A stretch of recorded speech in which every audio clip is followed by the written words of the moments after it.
Hi,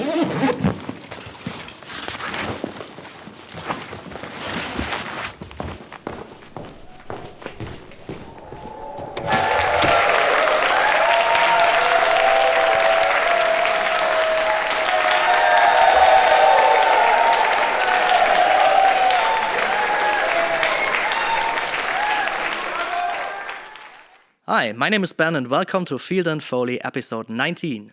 Today I'm thrilled to have Shirly Spikes join us. Shirly is a musician, sound designer and audio engineer specializing in spatial audio and immersive soundscapes. From winning MIT's reality Virtuo Hackathon to founding Virtuo Studios, her journey from Jerusalem to Boston has been defined by a passion for VR, technology and immersive experiences. Join us as we delve into Shirly's insightful journey in music and spatial audio. Welcome, Shirly, and thank you for coming on the show. Thank you for having me here.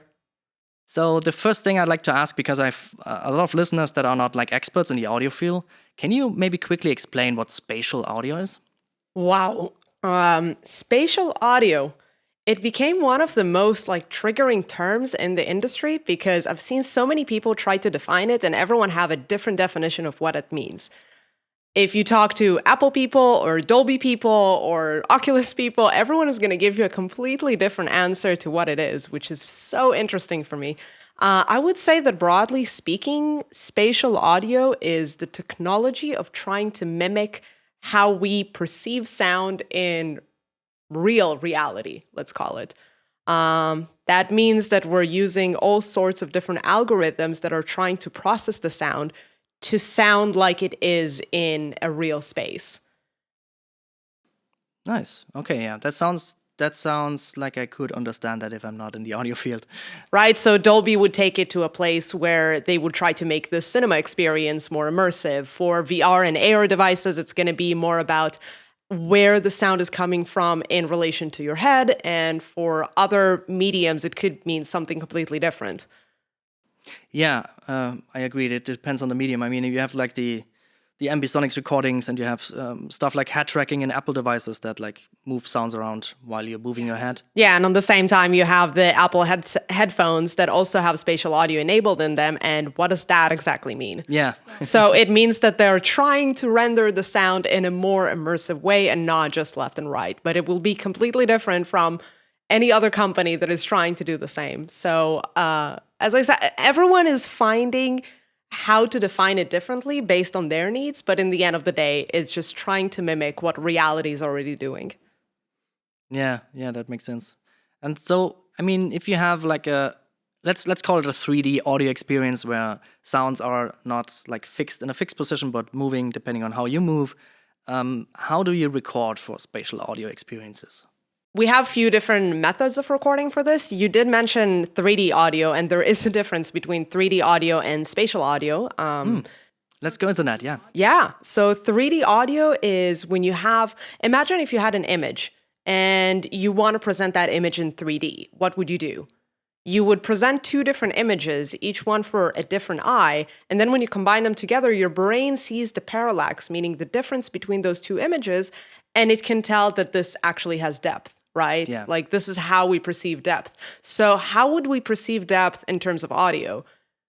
If you can actually separate the both ears, so one ear would hear one mix and the other one would hear a different mix, then your brain is going to perceive it as something that is three-dimensional. So actually the separation of left and right between our ears, which is usually done by earphones, can get you the result of 3D audio. Now, the way we record the 3D audio, that's an interesting part, is using a microphone that is called a binaural microphone. And that microphone is actually shaped like a head. So it has the shoulders and the ears and the face of someone who looks like an actual person, but it's all made out of plastic. And then based on the shape of the ear and based on the position of the body, we can actually record sound through two different microphones and make it sound like you're in the room recording it in real time. So this is 3D audio. Yeah, that's a wonderful explanation. It's also cool. Also for my listeners who are listening on not on headphones, maybe listen on headphones because the intro is in binaural recording. So maybe you get some different experience from that. And there are a lot of different recordings on YouTube that you can find. Like if you just look for 3D audio, this technology existed for so many years. And the most prominent example that I know of is Tom York that used it for one of the recording of his albums. And actually some of the critics said that it sounds like you're in the room with him, listening to him playing on the piano for you. Because that's actually what happened. He just put one of those dummies next to his piano and recorded a song this way. So it gets us a way more realistic image, but that image is still bound to where our head is. Yeah. That means that if we turn left or right, the image is going to sound exactly the same. The next part about it, the part that turns it from a 3D audio to 360 audio, is either omni-binaural audio, which is adding more and more layers of that binaural recording, or adding HRTF, which is head-related transfer function. So this is usually a device or a tracker that can check where your head position is and adjust the mix based on where your head is. Yeah, that's nice. I also have like an ambisonics mic and going into like the ambisonics sphere. But also the problem is always a bit for me that, like you said, like there's so many different definitions of spatial audio, 3D audio, immersive audio, whatever you want to call it. Right. And then you have all those limitations. For example, of course, when you have these binaural recordings, that only works with in-ear headphones or headphones, good headphones. But then you can't move your head, so that doesn't work as well. And if you have like an ambisonics 3D microphone, it's pretty good if you have a decent one, but still then you have not the same, I would say, realness or feel to it like a binaural experience. So it's always, I feel it's always just on the cusp of being great, and it's, still in its infant shoes. For me, I feel like too many people are focusing on the technology itself and not on the use of it, meaning all of them can be used in different ways, but we're so stuck on like, I want to make it cool and I want to make it awesome using this new technology that we don't think about the outcome and the result and how to use it in a creative way. So for me, it's more about using that as a means to an end. So ambisonic recording that you mentioned before, just to explain to those who don't know, when we look at mono recording, that's usually 1 track. When we look at stereo, it's 2 tracks, and ambisonic starts at 4 tracks because it also has the pitch and the yaw. So it has all the directionality of where your head is, and it requires more information in the audio channel. So it starts at 4, it goes all the way up to 32 and even more channels than this, and all the way up to Dolby Atmos, which is about 50 channels per mix. But I usually use ambisonic recordings to kind of set the mood. I don't use it for particular sound design for a character or for a gunshot, but I will use it to create an environment that feels like it's surrounding you, and every time you move, it's a little bit different and a little bit alive. More alive than just putting a 2D recording, which is stereo. Yeah, I agree. I do the same thing. I use it for the general ambiences and also for like stuff, especially in a video game where you can walk a few feet, at least in like first-person games or in games where you have a lot of movement. If you have a ambisonics recording, that's cool because you can turn around and everything changes according to your position. But then when you start to walk towards that sound source, it doesn't get, you can't really zoom in that much. So if you're looking at gaming engine, I see ambisonic recording as kind of like a skybox of the game. Correct. So if you have tried a skybox, it's kind of like, it's always there. It's not really moving, but it does give you the sense and the vibe and the feeling. On top of that, you will build more layers, but that's going to be your basic layer that you start with. And in gaming engines, usually I would actually use a spatializer that is within the engine and not use binaural or ambisonics. Yeah, correct. I mean, you need more control than just like the position, but because maybe those stuff move or maybe they change over time. You have filters and stuff like that. 100%. And I use it at the same time. I use it as the general. Yeah, like you said, skybox is a good term for it, like a skybox for your ear. Then fill it out. But going back a bit to the recording. I mean, I spoken in this podcast about with a few people, with people that do Foley, for example, which is usually either in stereo for movies if you have a specific sound to it, or also in mono. And for video games, oftentimes you use mono recordings because you need to place them somewhere in engine. How do you record like for spatial audio? I mean, Foley especially, for example. As I said, I don't really record Foley using spatial audio, but if I would want to, I would do that with an ambisonic microphone that have more than 2 cores inside of it. So basically what it does is that it records on cardioid side on both sides.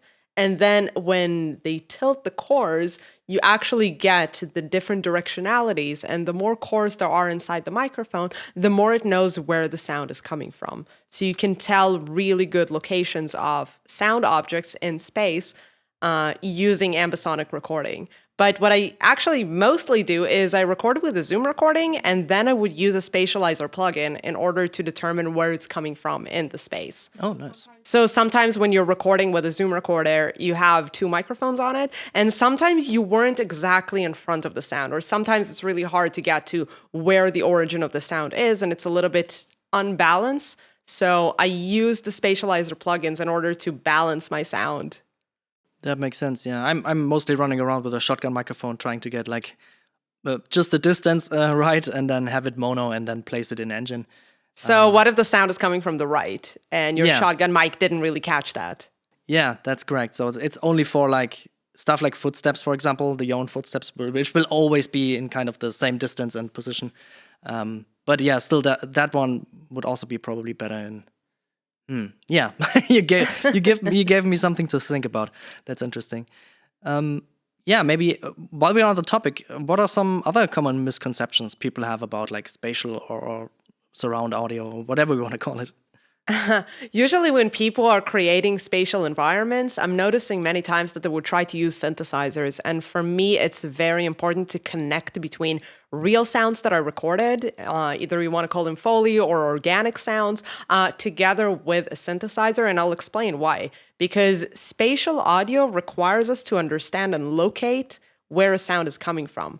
Our brain cannot simply doesn't have the ability to understand if a sine wave is coming from a location, because there's not enough harmonic content for our brain to say, oh yeah, it's coming from this side or that side.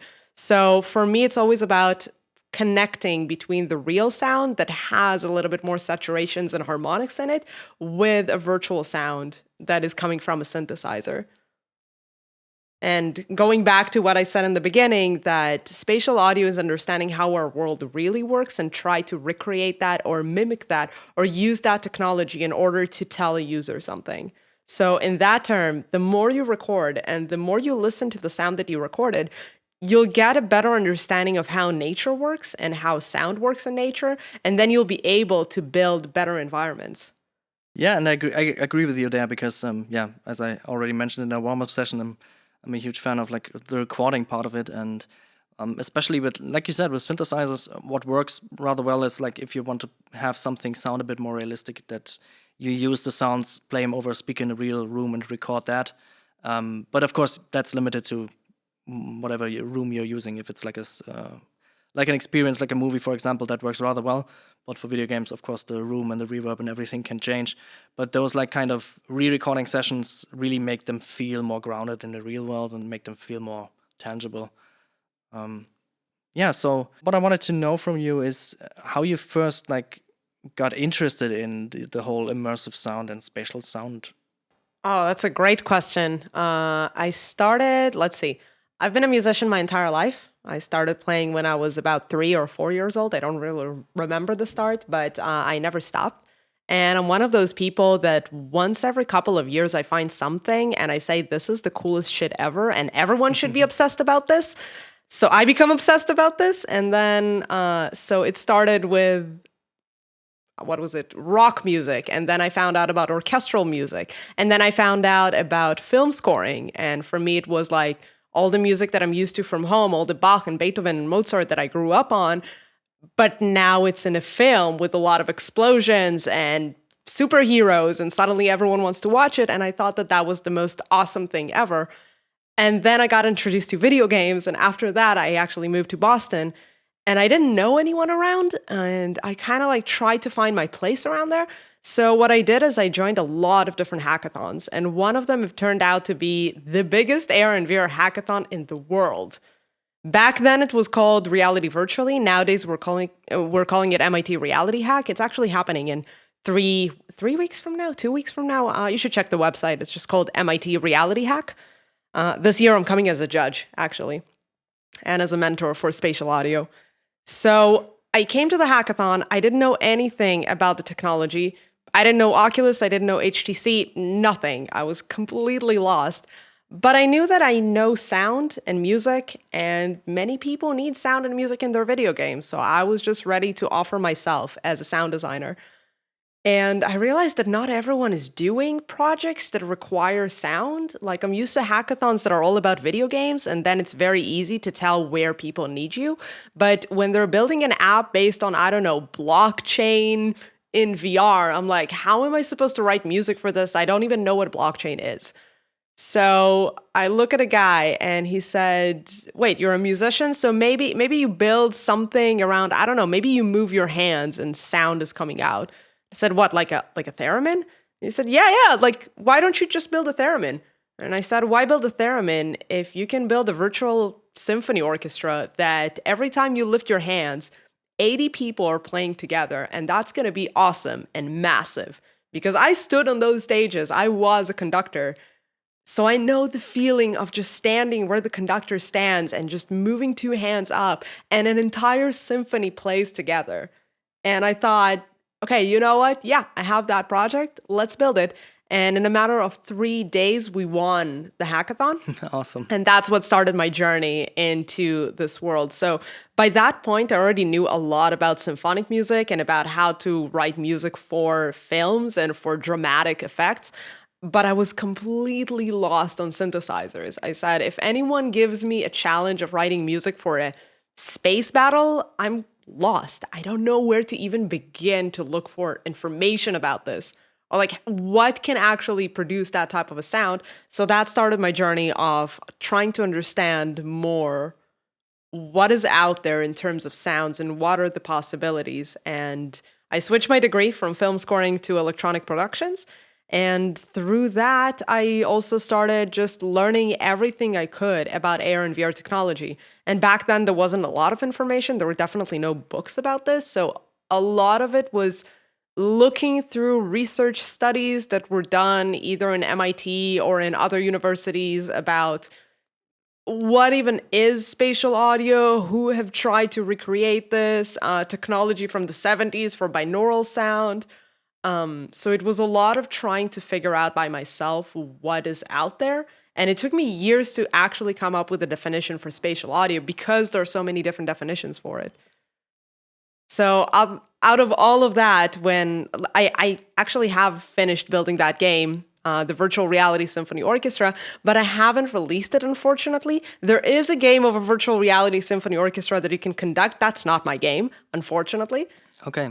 Unfortunately, that's not my game because I finished it and then I had problems with my visa and I had to find a job. It was during COVID. So luckily, Magic Leap stepped up and said, do you want to join our team? And I said, okay, sure. What does that entail? And by that point, Magic Leap was working on the second headset. That was Magic Leap 2. So I already knew the first headset. I knew it was something new. It was augmented reality, not virtual reality. And that means that the space around you is not disappearing like in virtual reality. It stays there. And the little character or creatures or whatever you have in your experience are part of the real world that you have. That means if you have a Pikachu, it can know that there is a table and there is a chair and it can jump between them.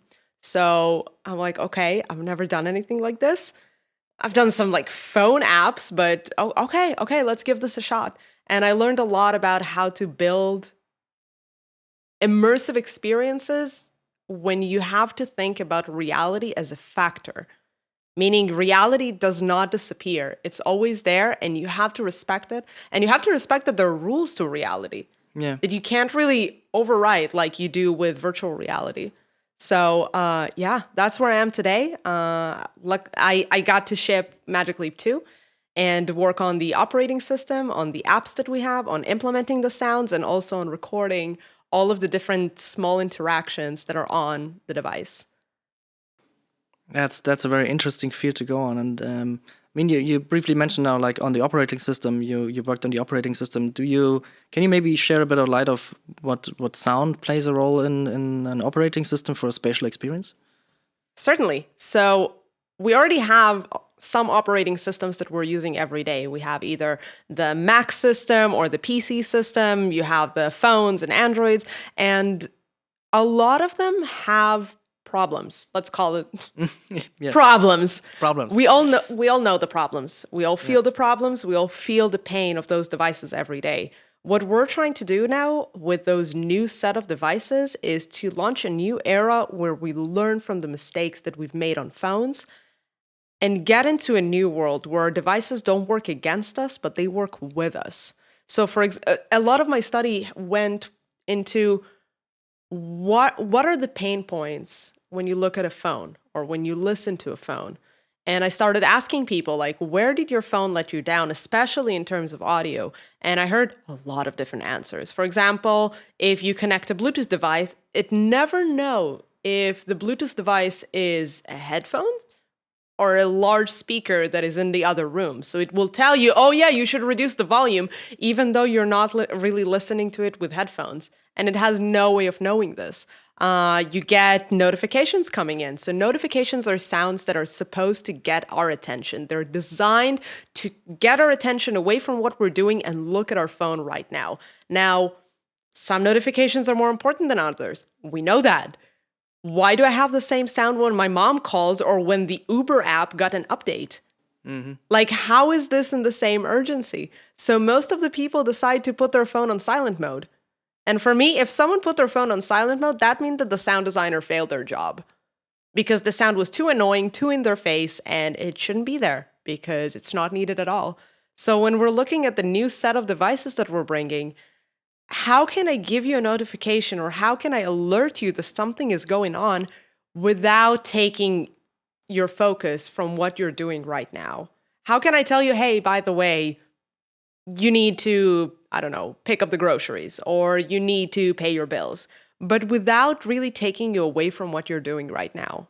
So that's one challenge of developing that operating system. The other one is that we have new systems that we haven't seen on phones. For example, we have iris scan that can scan your eye and that way open the device. So how do you tell a user, I'm going to scan your eye now instead of scanning your finger? I'm going to scan, I don't know, I'm going to scan when you're winking so I can tell what is going on. Or I'm going to activate voice activation and you can actually speak to your device. So there are all sorts of different inputs and outputs that you have to think about and how they work together. Meaning, let's say you're in an app, let's say, I don't know, Spotify and Audible. Those are two apps that has to do with sound. What happens if you launch both of those apps in the same time? Which one are you going to hear?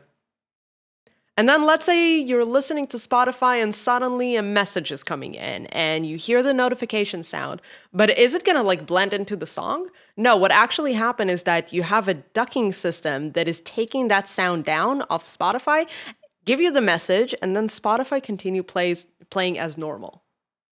If Audible does it, by the way, because it's voice and not music, the sound is actually going to stop. So Audible knows that if you get a message, it has to stop the Audible book that you're hearing, let you hear the message, and only then continue the book as normal. Yeah, that's something I also realized, which was really nice for me, like having this stop instead of the ducking. But both are like not Spotify? ideal. On Spotify having not the pause, and on Audible having the pause. And I can feel your pain because my phone is on silent all the time, exactly for that reason. I try to play around with it. I have an Android phone and I have some kind of settings that because I can... it's too much. It's but way it's too much. Yeah. It's trying to get our attention, but it doesn't do that anymore because the more you hear a sound, the more it just becomes a pattern. And then you're like, ugh, it's that sound again. You're not even alerted by it. So it failed its mission. Yeah, absolutely. And then either you look on your phone all the time, and that's something I want to avoid. That's why I put it in silent and have like certain times where I check my phone, or certain times where I just put it away so I don't see it at all. But of course, it could be something very important, and it would be nice to have those kinds of settings. And as I said, like I have some kind of control over it, but then you have all those apps, and all those apps might make their own notification system, or might not integrate with your like, please give me just priority message app or whatever you have it. So yeah, it's still a mess. I feel like sound is such like a hidden gem to touch when you're building different apps. This is something that a lot of people ignore or they only think about this last.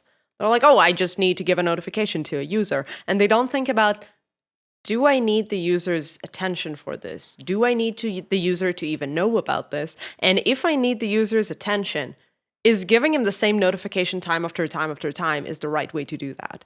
Because usually the way to get our attention is to do something abnormal, not to do something that is repetitive.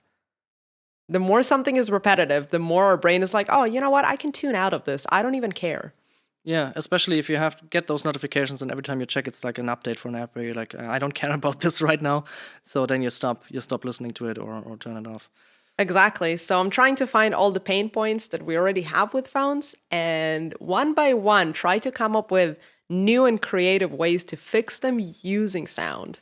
That's an interesting challenge. Yeah. Yeah, that's a very, very cool challenge. And will take you a bit of time, I guess, and a team probably. I'll tell you what, I never thought that my career is going to take me there. I honestly imagined being a composer in Hollywood or maybe a composer in a video game. And now I'm a sound designer for operating systems. So that's an interesting transition. But, life is full of surprises. Absolutely. And you go with the flow and see where life takes you. And most of the time, then it's going to be some good place when you're following your I hope that in a few intuition. years we'll talk and I'll tell you, oh no, I found this new thing and it's like way cooler than anything we ever talked about. So like, forget about that. No, I built saddles for electric horses. Yeah, Maybe or something like something. I don't know. Saddles for electric horses. I have no idea. I just came up with the most ridiculous thing I could think of.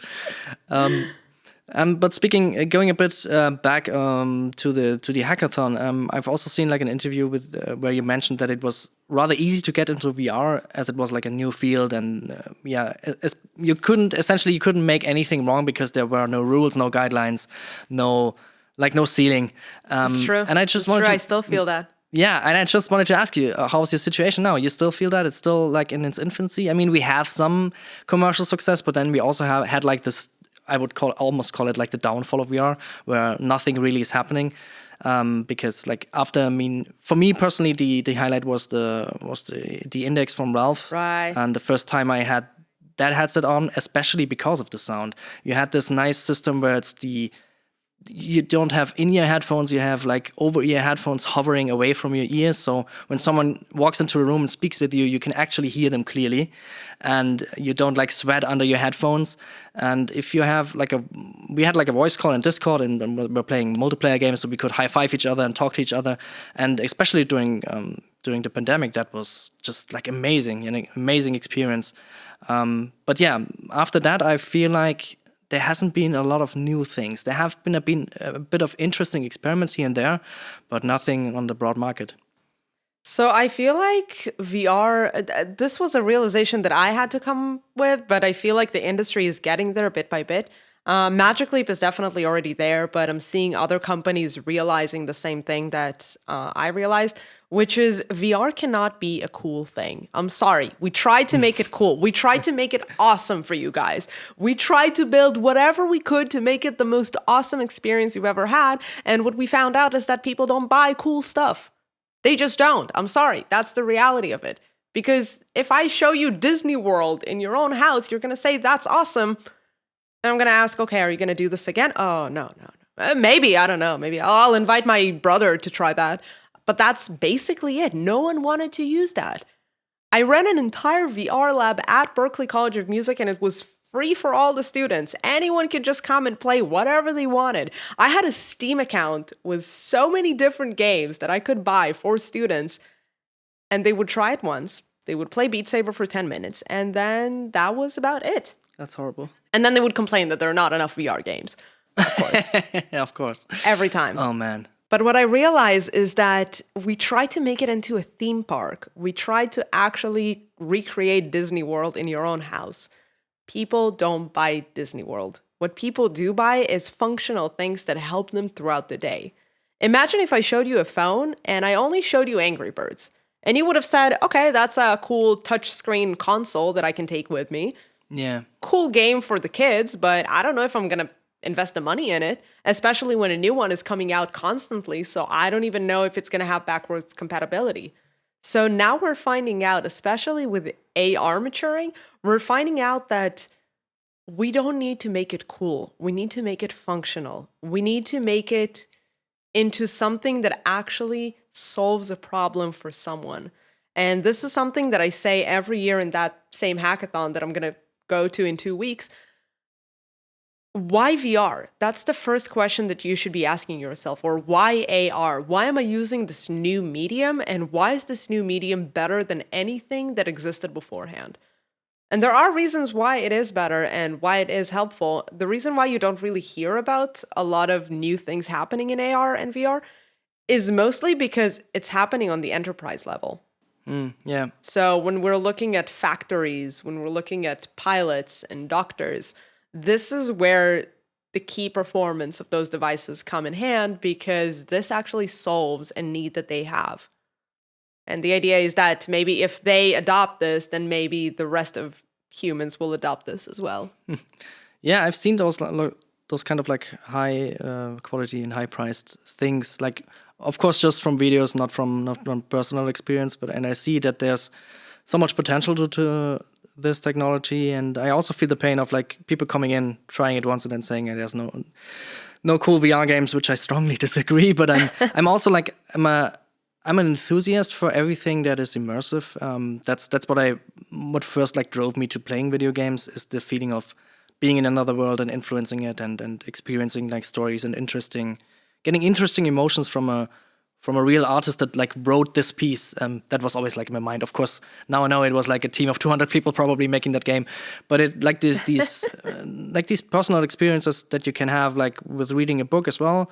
But the interaction part was always strong for me. So for me, like VR was amazing. I mean, I tried so many different things. I tried then also breaking it in interesting ways. Or for example, like I mentioned, when I played with my friends, we used to play a lot of No Man's Sky. So I used to just put a chair behind me. So whenever I was running around on a planet, I was standing up and actually moving my arms. And when I was sitting down in the spaceship, I was physically sitting down. And that sensation of sitting in a spaceship was so like weird and fun, and all those kinds of those kinds of things.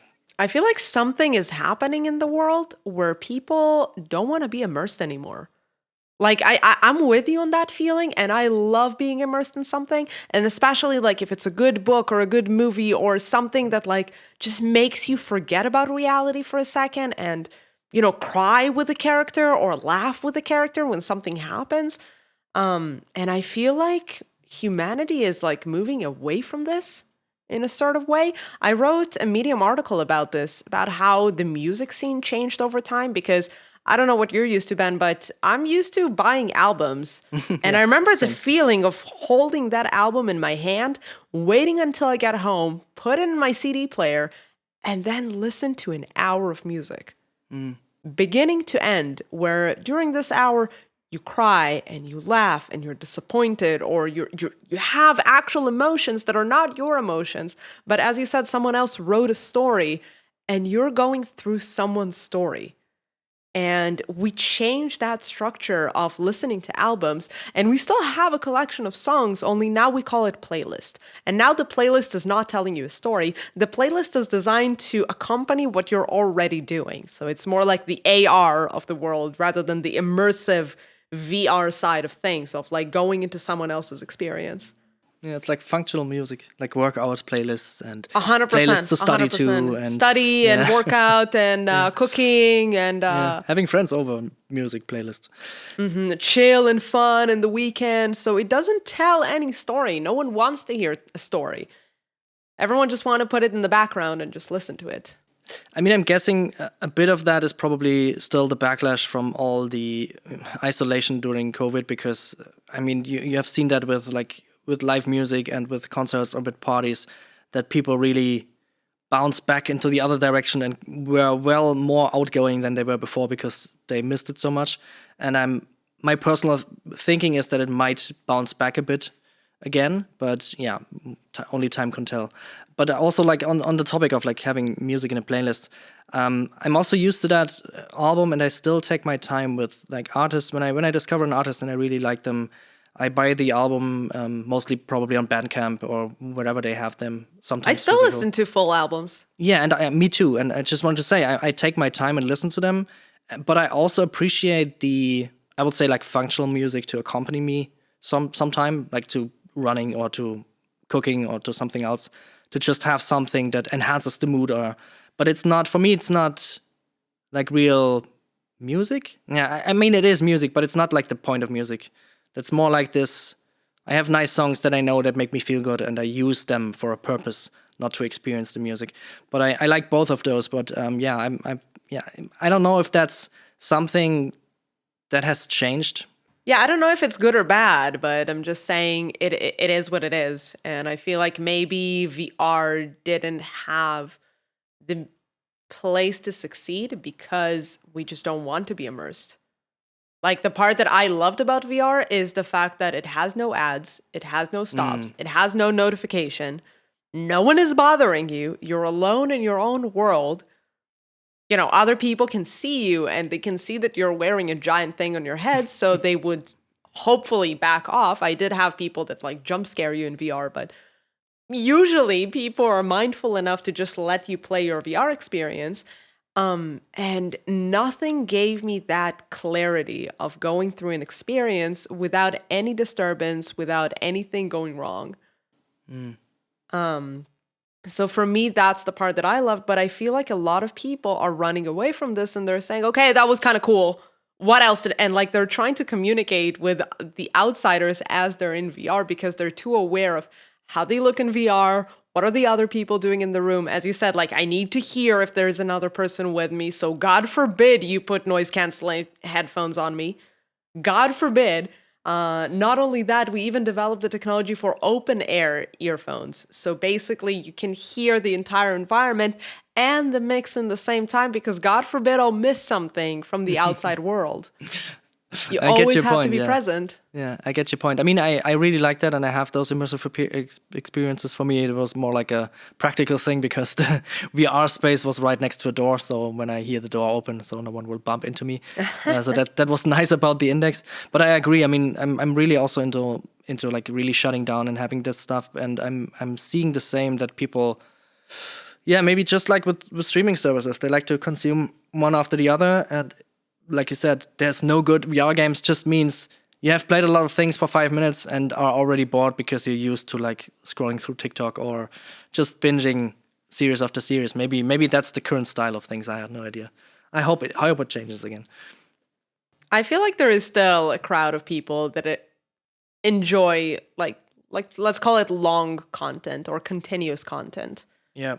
That is not changing every 3 seconds. I hope that there is still a crowd for this. I know that I'm one of those people, for sure. I'm pretty sure they are out there, and it's probably more than we think because they are not posting about it. They are rather reading a book or that is so being true. Immersed. So that is the vocal true. minority are the people that post and are online. So yeah. So speaking maybe a bit more about the audio part again of this technology. It doesn't matter too much to me if it's like virtual reality or augmented reality or mixed reality or whatever else term we can come up with in the next years. But is there something like specific technological advancement that excites you, or is it like, do you want to find with what we have now to find interesting ways of using it and making it, as you said, like practical so people are gonna use it? I would want to see more creative use of this technology. I'm seeing that right now it's more about trying to make things cool rather than actually try to implement them and integrate them in the correct way. So one thing that I would love to see more is spatial audio implementation of things like podcasts, things like social apps. So by social apps, I mean like apps that you have few people in the same time, like Zoom, like Skype, that can use that spatialization well. Plus, I would love to see more usage of like, how can you utilize that power in video games? For example, if I can put sounds behind you or in front of you to tell you that something is going on, that could be a very good use for it. And secondly, as I said, just integrate sounds that doesn't go against us, but go with us. So if we're looking at notification, can I actually change the sound to be lower pitch or higher pitch based on, let's say, the battery level that you have? Can I change or based on the urgency? Yeah, things like that. So how can I use the small nuance of sound, because our ears are so tuned to it all the time? And how can I deliver better messages using that? Yeah, so your approach to designing sound is really like from using the technology we have and getting into an actual practical use or more interesting creative uses that we haven't tried before. I'll give you an example. Many times when people talk to me about spatial audio, the first thing that they tell me is, what's the problem? Something is far away, it's quiet. Something is close to me, it's louder. That's it. I cracked the code. And I'm like, wow, this is so true. What if you're looking and interacting with that thing that is far away, but the thing that is close to you, you don't even care about this because you need that thing that is far away. So why does my mix need to emphasize the thing that is right next to me and not the thing that is very far away from me? Yeah. So this is more about like, what do you actually interact with? Not what is physically closer to you. And we can create environments that are way more nuanced than the one that we have in reality. What if you're in a party and there are 50 people, but you don't care to hear those 50 people? You care to hear the person that is right in front of you right now, and remove that cocktail effect that we're all familiar with. So there is so much more to it than just putting a sound in space. Or what if a sound is behind you, but it's trying to get your attention because it needs you to look on the back right now?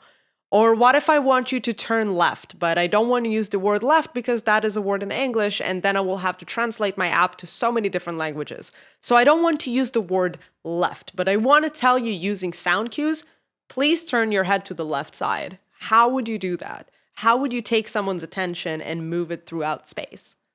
So for me, those use cases are way more interesting than which spatializer you used or, everything is mixed in this Dolby experience that has 50 different speakers. Yeah, I agree what you mean. And it's also cool to see that it's happening with that technology, just like with other technologies before. I mean, when the mouse first was invented, they had no idea what it has been used for, what it's been used for now. And also speaking of the directional stuff, that's something that I always like to show people when friends or family are visiting my studio. I try to show them what binaural sound is, and I have this one very popular thing where it's a knock that is right behind you, slightly to the left. It's like a knock on a door. Mm-hmm. And the cool thing is that the reverb in this recording almost matches my space perfectly. So I sit them down, I put the headphones on, and they turn around and look at the wall, and they're like just shocked. Like, what the fuck? And I was like, yeah, that was in the headphones. And like, what? And so this direction thing is something that is, I'm guessing, pretty underutilized in steering. Yeah. We had an experience with Magic Leap. One of the first experiences that we shipped with the Magic Leap 2 was a demo of spatial audio to explain what our spatializer can do. And part of the demo, we put a recording of an iPhone ringtone, just the most generic iPhone ringtone. Everyone who went through that experience, even if they didn't have an iPhone, I swear, looked at their pockets. Yeah. The sound didn't even come from the pocket, but psychologically, we're thinking of that sound and we're like, oh, someone is looking for me. When it's real and it's working, it's everything. Yeah, I used it once with like a vibrating mobile phone sound because a lot of people have it on vibrate, and we have that on the table, and people are searching for the phone. That's awesome. Oh my god, I should use that as a prank in parties. Yeah, that is amazing. What I would do with people with binaural recordings is I'll put binaural microphone inside their own ears. They're like really small microphones that you can put inside the ear. And then I would tell them, just go around the house, knock on things, open things, just make sounds, whatever. And then I'll render this on the computer and tell them, okay, now put the headphones and listen to it through the computer. And they're like, oh my God, this is me, but I'm not there. I'm here now. And what's going on? How can I hear myself doing something? And it completely breaks everything they knew about sound.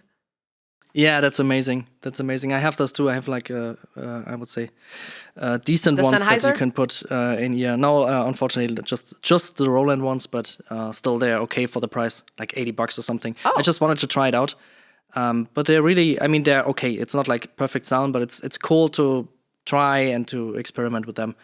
And yeah, that's something that's always fascinating to me. And interesting enough, just like you mentioned, like binaural audio has been there like forever, but hasn't been really like utilized that much. I mean, I've seen when I first started getting into binaural audio, I was like perplexed to not find more games having an option to just Right? turn it on and have your headphones on, because a lot of single player games are played with people with headphones. Why not make it great? I mean, of course, now I know that's like, it's not that easy to just slap it in there, but still, I mean, yeah, so many things that I found was then I found a recording of an album from maybe over 15 years ago or something, where it was like in a bar. It was kind of a folk country album kind of style, and it was so amazing. The recording, it was so realistic, and it made me just wonder why there isn't more of that stuff.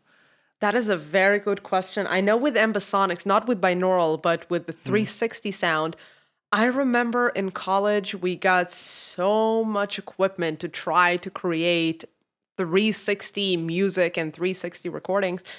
Um, and I remember even back then thinking that it's kind of weird because I don't imagine anyone listening to music on the train and kind of rotating their head around to say like, "Oh my God, this is so cool. The sound is coming from so many different places." That never really happened. So it was a cool gimmick, but listening to songs was weird that way. I think the only time that we listened to a song and it was really cool and we really wanted to do that was, I think we heard Bohemian Rhapsody mixed in ambisonics. That's awesome. But that was mainly cool because you know the song, you know every little thing in that song. So suddenly hearing it in a spatial environment made you feel like, oh my God, this is what I know, but now it's so much better. For independent artists, I don't know if I would recommend using spatial audio for their music. Because again, this is kind of like a skybox. It puts you in an environment, but it's a very good question of what you're trying to achieve with this technology. Yeah, absolutely. The only good examples really that I've heard were just binaural recordings, and it was like that also brings some caveats, because you can't like lie down on your couch, because at least for me that made it feel like a bit weird, because I was obviously like standing in a crowd in front of a stage, so that felt like a body disconnect. Right. But when I was sitting down, that felt like sitting in that room and hearing that band play. So that was pretty cool. But as you said, as soon as you get up and turn your head around, that ruins the experience. So it's a very narrow field where it's interesting, and also the recording has to be really, really good and really mixed great. I had a different experience where I tried playing VR on a train, and then the train turned. Oh, And my entire mix turned with it, and I'm like, I didn't move at all. I stayed stationary because I was on a train, but the train itself changed the gyro position. I'm like, what is happening right now? Why is my mix changing? Oh, that's why. that's awesome! Yeah, I've seen some experiments with games that you can play while you drive in a car. It's like you sit in the back seat, and the game actually like uses the movements of the car to integrate in the world. Oh, wow. So you don't get motion sickness that way, and you have like this kind of little game. It was a nice experience, but like you said, it doesn't catch on because nobody is going to put a headset on in the back of the taxi or something, getting driven around. But the experiments, I found it rather interesting. Having the real world movement influence the game world, that was interesting. So I would say this technology is very good, but I would want to see more use where spatial audio is used as a means to an end and not as a cool gimmick that we added because someone told us that we must have spatial audio now. Yeah, it is on our checklist. Yeah. And maybe for new sound designers or aspiring sound designers that are looking to go into the direction of spatial audio, what advice would you give them to where to start, what to look for, and so on? So firstly, I'm going to advise you to join our Discord channel. It's called the Sonic Sphere. And we also have a YouTube channel where I post a lot of different advice, especially for beginner sound designers, with practical tips and tricks of things that you can do to make yourself more aware of sounds around you. And secondly, it's going to sound, well, connected to the theme of everything, immerse yourself in it. Because I feel like the only way to succeed in something is to live it, breathe it, talk about it, sleep about it, meet people that are in the industry and in the field, and eventually you'll get it. But the one way for me to get into a new subject is that immerse yourself. The immersion. That we are one and the same with that thing. That's awesome. Yeah, we're going to link all those in the show notes, of course, the things we talked about. And yeah, maybe speaking about like your work in particular, do you have anything that you can share? Anything that you had where you had a challenge and how you overcome that? Anything that we might learn from? I'll give you a small challenge that I had. One of the sounds that I had to record was for an app where part of the app is you click a button and a map is opening up. And for a couple of days, I thought, okay, this is a virtual map. It doesn't look like a real map. It's more like this like Minority Report UI system that is just levitating in the air. So how do I make a sound for that? And then for about a day, I just played with physical maps. Like I took a physical big map and I just opened it to see how it would feel like to open a really big map. And I decided to go with a Foley sound that I recorded. So I said, okay, what if I take a piece of paper and I just put my hand through it and go like a shh, and that's going to be my sound. And that was perfect in my head. In my head, that was the perfect plan. I tried to record this and it was so quiet. I took a brand new paper, tried to brush my hand through it, and there was barely any sound. And I was trying to think, what do you do? How do you solve this? And eventually what I did is I took that piece of paper and I started crumpling it. And that created air pockets in the paper. So when I brushed my hand through it, suddenly you can hear the and all the sound that is coming from it. And I'm like, okay, that's brilliant. So what sound actually need is air pockets in order to move through them. This is like a resonance box. So I crumpled the entire notebook that I had, like paper after paper after paper, to get as many air pockets as I could, and that was the sound that I recorded. So you want to be a good sound designer, start noticing air pockets everywhere. Yeah, that's awesome. Air pockets, resonances, yeah. I have a similar experience with trying to have paper sounds, and I was like frustrated the first time because it's just like you. It's like, oh, this doesn't make any smooth. sound. Oh yeah, too smooth and too low volume, not impactful. But yeah, it's always fun. That's something that's always interesting for me in like the Foley part when I'm trying to do that, or clothing moving or something like that. And you need those kind of not realistic sounds, but things that people will feel are realistic. And you try to find out how you can recreate them. It's always a fun challenge. Same with elbow pasta. It's one of my favorite one. But if you're a sound designer, get yourself a packet of elbow pasta. The one that like has a hole in it and it kind of looks like a little elbow. You know what I'm talking about? No, I've never heard that before. You like, have to send me a link. Look at pasta, and some of them have like actual like, they're hollow inside of it, so they can actually contain some air, and then you get the really good juicy sound. Oh yeah, that makes sense. Spaghetti doesn't make good sound. Yeah, spaghetti doesn't. Yeah, you're right. Maybe if you put the whole bowl into another bowl or something, but it's a specific sound if you need that. Interesting. Elbow pasta. Yeah, telling you, man. Today I learned a new word, elbow pasta. That's awesome. Yeah, maybe when we are like on the tips and tricks things, maybe also on the tool side, do you have any favorite like tools or software that helps you in your work? There is one that is open source. You can download it for free. I don't think that it's been updated recently. So it's called ATK, Ambisonic Toolkit. And they have a framework for Reaper that you can work with. And that allows you for rendering of spatial audio, ambisonic sound, and binaural presets. So it's not exactly your ear, but it's other ears that you can choose from. But it's a pretty good resource. That's interesting. Thank you. Gonna link that as well. The other one I would say is the Sennheiser, I believe it's the Rode website. So if you look for Soundfield by Rode, they have an entire collection of ambisonic recordings that you can just take and use and try to play around with them that was already recorded by them. Yeah, that I can also recommend. I have that because I have the Rode Ambisonics mic, and I believe they also have a free plugin. Yeah, right? they have it. It is free. You don't have to have the microphone, but it was like in the notes of the microphone. Yeah, so it was cool to have that as a free thing. Okay, yeah, maybe one other question that's also a bit on my mind is how does your like musical background influence your approach to sound? I would guess you would probably, of course, for sound design, try to use some techniques to evoke emotion in different musical sounds. But maybe anything else that you feel is like helps you with your musical background? Yes, I would say orchestration was the biggest tool that I have that I use on almost everything that I do. So whether I'm creating something for an actual orchestra, a drum set, or a sound asset for a big explosion, I'm going to try to see it as an orchestrator.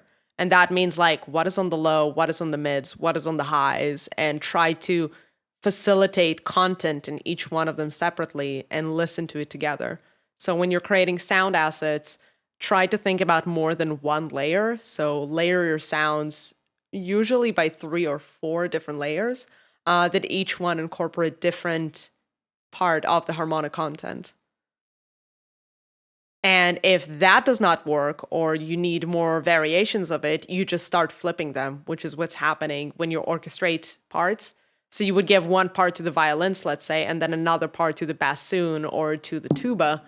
The same happens with sound design, where if you have a crackling on the top and you have a sound on the bottom, like a big rumble on the bottom, you can actually reverse them and get more unique variations using that technique. That's a very cool tip. Thank you. Awesome. And yeah, then one last question that I have and that I always ask all of my guests is, what is the first sound you ever recorded and why did you record it? Oh, wow, I have a good one for you. I have a really good one. 2017, I built my virtual reality symphony orchestra, and I recorded all the sounds myself. That was before I knew anything about coding, but I knew sound, so I recorded all the music. And then by the end of it, I realized that when you finish the game, you need like a big applause. And I didn't have that sound. And I'm like, man, what am I going to do? I don't have this. I don't know how to even get this. Back then, I didn't know about sample libraries that you can just get that sound from.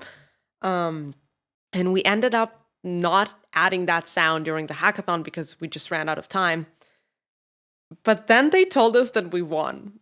And we went on stage. And while I was on stage, I'm like, wait, you know what? I need a really big applause for the end of this game. Can you all please just clap loudly together? And I'll get a microphone out and I'll record it very quickly. And they're like, you know what? Sure.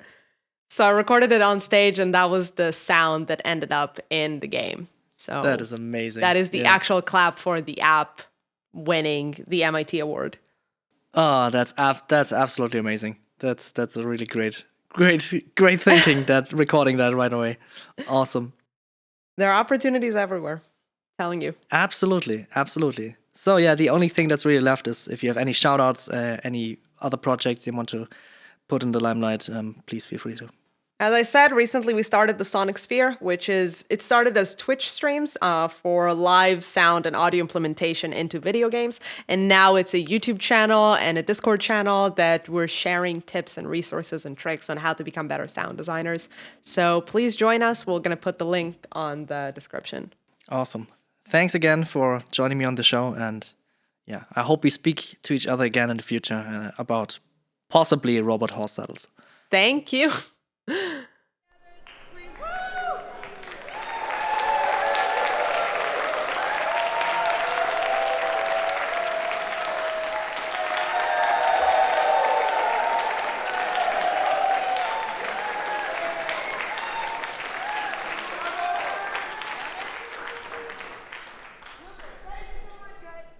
Looking for more audio-related podcasts to listen to?